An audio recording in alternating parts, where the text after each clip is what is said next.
میں پڑھ ہی لے گا،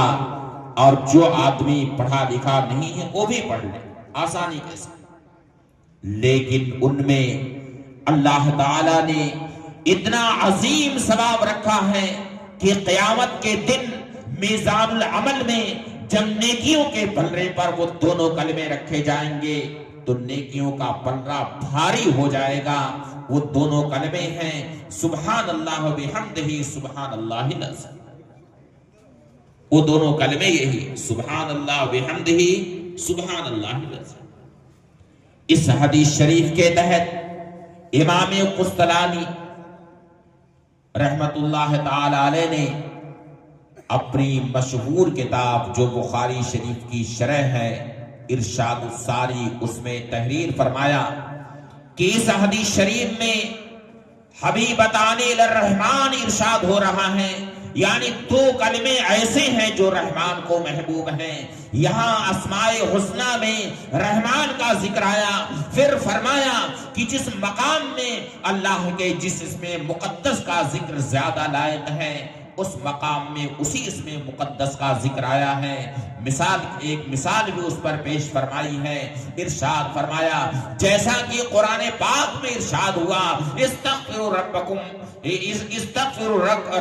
انہ کان غفارا، یعنی اپنے رب سے تم لوگ استغفار کرو۔ تو یہ مقام استغفار کا ہے۔ اب اس مقام میں اللہ کے اسماء حسنہ میں سب سے زیادہ مناسب یہاں پر غفار ہے، اس لیے غفار کا ذکر آیا ہے۔ استغفروا ربکم انہ کان غفارا، اپنے رب سے تم لوگ استغفار کرو، یقیناً وہی تمہاری مغفرت فرمائے گا۔ تو ارشاد فرمایا کہ یہاں حدیث شریف میں اللہ تعالیٰ کے اسماء حسنہ میں رحمان کا ذکر آیا ہے، اس کا مطلب یہ ہے کہ دو کلمے ایسے ہیں جو رحمان کو ایسے محبوب ہیں کہ ان دونوں کلموں کو جو پڑھے گا تو اللہ کی رحمت اس کے اوپر نازل ہوگی، رحمان کی رحمتیں اس کے اوپر نازل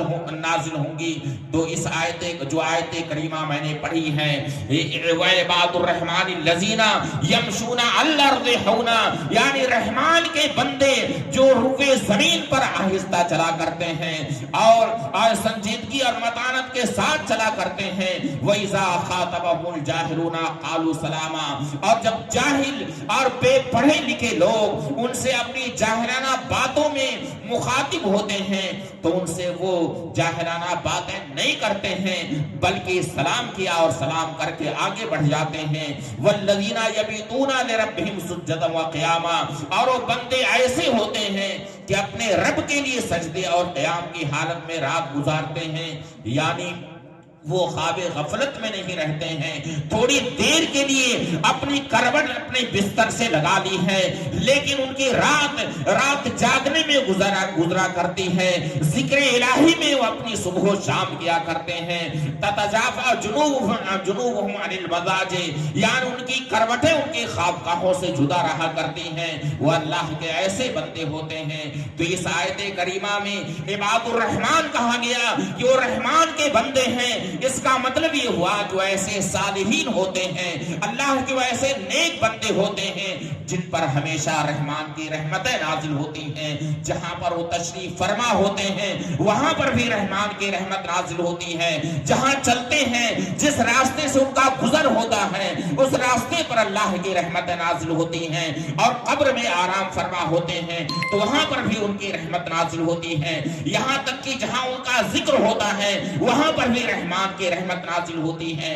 اسی لیے کہا گیا عند ذکر الصالحین تتنزل الرحمہ، یعنی جہاں صالحین کا ذکر ہوتا ہے، جہاں اللہ کے نیک بندوں کا ذکر ہوتا ہے وہاں اللہ کی رحمتیں نازل ہوتی ہیں۔ تو یہاں عباد الرحمن کہا گیا کہ وہ رحمان کے بندے ہیں کیونکہ ان پر رحمان کی رحمتیں نازل ہوتی ہیں، اور جو ان کی صحبت میں بیٹھتا ہے تو ان کی برکت سے رحمت الہی اس کی طرف بھی متوجہ ہوتی ہے جو ان کی صحبت میں بیٹھا کرتا ہے۔